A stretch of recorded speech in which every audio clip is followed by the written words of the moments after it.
What's up? How you doing? Here I am with my daughter Amanda, Hello. and today we're going to talk about growing up during the Great Depression and how we survived. So back in those days, we lived on about an acre of land, and a quarter of that acre my mother grew beans. The other quarter she grew corn. And so for the entire winter we had corn and beans to survive on. We also had three big trees: walnut tree, chestnut tree, and a hazelnut tree. They were massive, and so we used to eat a lot of that stuff during the winter and summer.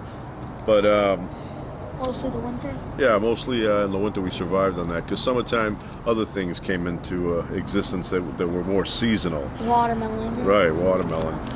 So for tomorrow we're going to make some beans.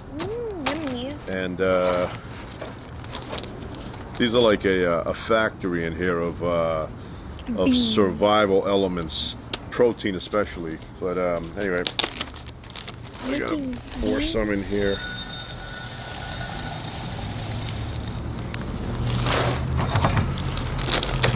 A couple of cups.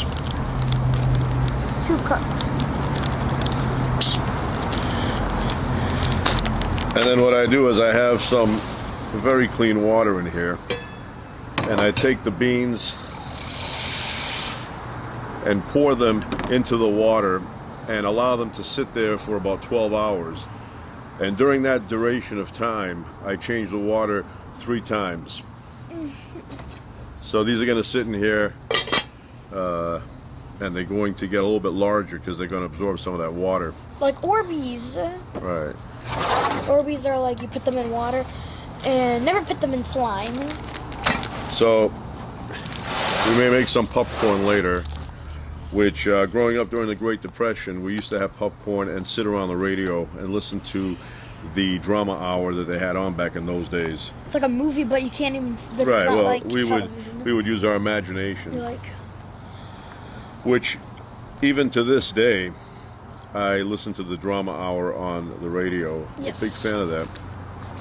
So anyway, that's what is going to happen for tomorrow. These are going to sit for probably 3-4 hours or so, and then I change the water, and I do that about 3 times, sometimes 4, depending on how I feel. And then tomorrow I will cook these. So that's it. beans. They're also really good, and I love popcorn a lot. Yummy. You know what a hassle it is to clean walnuts? When I was a kid, my fingers would become jet black from the dye that is inside the skin of fresh walnuts. And you know, you'd have fun with that. You'd get all your hands all black and dark, and everybody thought you were working on motors or something. Or like you've been like writing on an essay that you're using ink on, and it's like gets all over your hands. It was like fountain pen ink, and it wouldn't come off. Time had to go by. You couldn't just wash your hands with bleach. Like Sharpie. It was almost like a temporary tattoo. It's like Sharpie on clothing. Exactly. It gets on it, and they also bleach. You can't ever get it out then if it gets on clothing. Right. So that's it. And hazelnuts also were a hassle, because hazelnuts come in these like they're almost like covered in some kind of leafy material that you have to tear open and separate them. And we used to have these burlap sacks. The potato sacks. Right, and we would fill them up, a couple of potato sacks, and every day we'd have a handful of those, maybe more. So good times back then. Was it weird in the Great Depression? What? Great Depression? Was it weird? It was.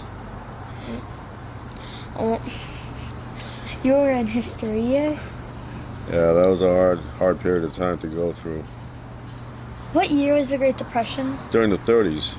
1930? Yeah, and you know what?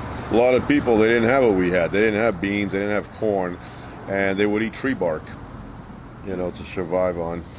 Tree bark no good. Tree bark can give you splinters in mouth.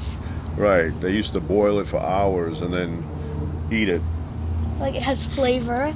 No, it doesn't. A little bit of salt, you know.